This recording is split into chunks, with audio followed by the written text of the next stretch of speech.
Hi hello అండి, welcome back to my channel Vindhya vlogs. ఈరోజైతే నేను మీకు ఈజీగా సింపుల్గా మష్రూమ్ దమ్ బిర్యానీ ఎలా చేసుకోవాలో చూపిస్తున్నానండి.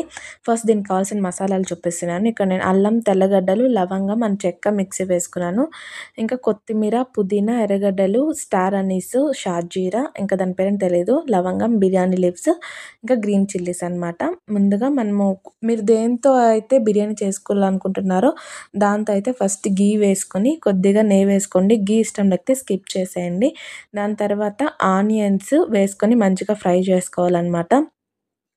ఈ ఆనియన్స్ గోల్డెన్ బ్రౌన్ అలా వచ్చేసరికి ఇంకా బిర్యానీ మసాలా అంటే బే లీఫ్, ఇంకా అక్కడ చూపిస్తున్నాను కదా ఆ మసాలాలు అనమాట. బిర్యానీ మసాలా కొద్దిగా వేసుకోవాలండి. ఎక్కువ వేసుకుంటే మసాలా ఫ్లేవర్ వస్తుంది మనకి, మళ్ళీ ఆ మష్రూమ్ ఫ్లేవర్ అనేది అంత సరిపించదు అనమాట.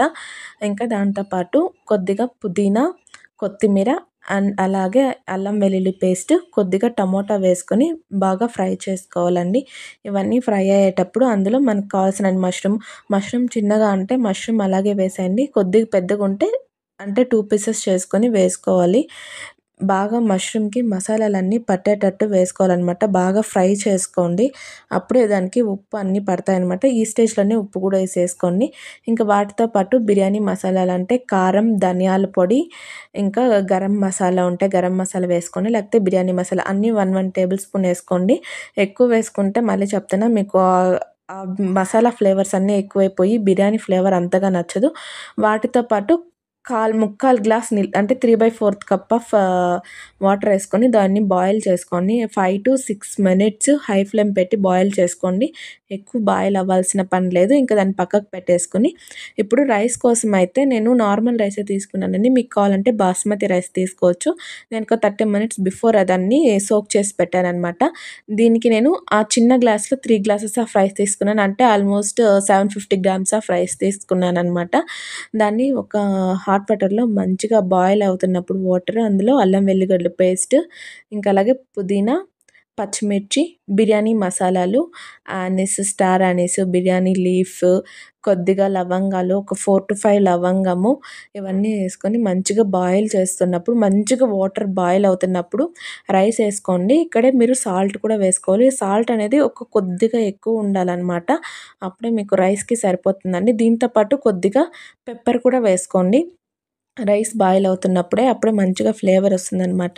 ఇప్పుడే ఉప్పు చూసుకోండి. మళ్ళీ ఉప్పు అనేది మనం దాంతో సరి చేసుకోలేమన్నమాట. ఉప్పు కూడా ఇప్పుడే చూసుకొని ఉడికిందా లేదా అని చూసుకుంటానండి. ఉప్పు కొద్దిగా ఎక్కువగానే ఉండాలి చెప్తున్నాను. లైట్గా కొద్దిగా ఒక్కరాయి ఎక్కువగా ఉండాలన్నమాట. ఇప్పుడు ఇలా ఉడుకుతున్నప్పుడు రైస్ ఒక 65 to 70% కుక్ అయ్యాక మనం ఇంతకుముందు చేసుకున్న మష్రూమ్ గ్రేవీలోకి ఈ రైస్ని అనేది కొద్దిగా లేయర్స్గా వేసుకుంటూ ఉండాలన్నమాట. అటుపక్క స్టవ్ కూడా ఆపిండకూడదు.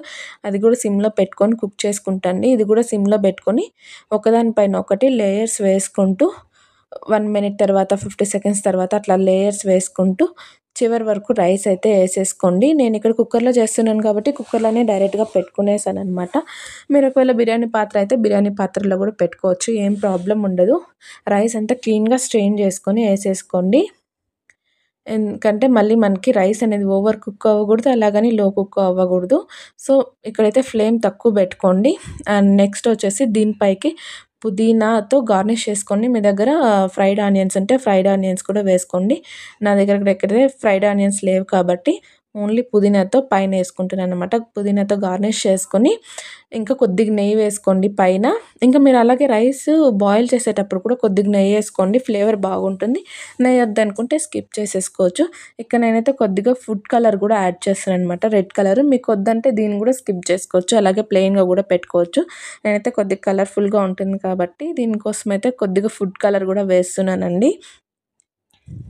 అంటే లైట్గా ఎక్కువగా ఏం వేయట్లేదు. సో దీన్ని వచ్చేసి నేను విజిల్ లేకుండా 10 minutes లో ఫ్లేమ్లో పెట్టాననమాట. విజిల్ తీసేసి కుక్కర్ మూతకి రబ్బర్ వేశాను. బట్ విజిల్ తీసేసి 10 minutes పెట్టాను. విత్ విజిల్ ఇంకొక 10 minutes లో ఫ్లేమ్లో పెట్టాననమాట. అప్పుడే మనకు కింద అనేది అడుగు మాడకుండా వస్తుంది, ప్లస్ రైస్ కూడా బాగా బాయిల్ అవుతుందనమాట. మీకు ఒకవేళ ఇంకేమైనా తక్కువ అనిపిస్తుంది ఈ రైస్కి వాటర్ బాయిల్ అవ్వడానికంటే టీ గ్లాస్లో చిన్నగా కొద్దిగా వాటర్ వేసుకోండి. ఒకవేళ అయితే అది కూడా అవసరం లేదు. అలా మనం ఎందుకంటే మష్రూమ్లో వాటర్ వేసాం కాబట్టి దానికి సరిపోతుందనమాట. ఇలా విజిల్ పెట్టాక ఒక 10 మినిట్స్ తర్వాత ఆఫ్ చేసేయండి. విజిల్ అయితే రాదు, బట్ ఓకే ఆఫ్ చేసేయండి. విజిల్ పోయాక ఒక 10 to 15 మినిట్స్ గ్యాప్ ఇచ్చి మీరు ఓపెన్ చేసుకొని మంచిగా వచ్చింటుంది అనమాట. అప్పుడైతే రైస్ మీరైతే కొంతసేపు దానికి ఫ్రీ టైం వదిలేయండి, రెస్ట్ ఇచ్చేయాలన్నమాట. ఆఫ్టర్ స్టవ్ ఆపేసిన తర్వాత 15-10 మినిట్స్ తర్వాత అయితే ఓపెన్ చేసి చూసినట్టయితే మంచిగా అది స్మెల్ అయితే వస్తూ ఉంటుంది అనమాట. నాకు ఇప్పుడు కూడా చెప్తుంటే తినాలనిపిస్తుంది వాయిస్ ఓవర్ ఇచ్చేటప్పుడు కూడా. ఏదైతే మా ఇంట్లో మండే ఆఫ్టర్నూన్ స్పెషల్ అనమాట. అలా యూట్యూబ్ రెసిపీస్ చూసే నేర్చుకున్నాను అనమాట. ఫైనల్గా నాలో ఉన్న టాలెంట్ కూడా వాడి ఇలా ఈజీగా చేసేసాను అనమాట. మా నాన్నకు పెట్టించాను, మా నాన్నకు చాలా నచ్చిందండి. అంతే అండి. మీకు కనుక నా వీడియో నచ్చినట్లయితే please do like, share and subscribe to my channel.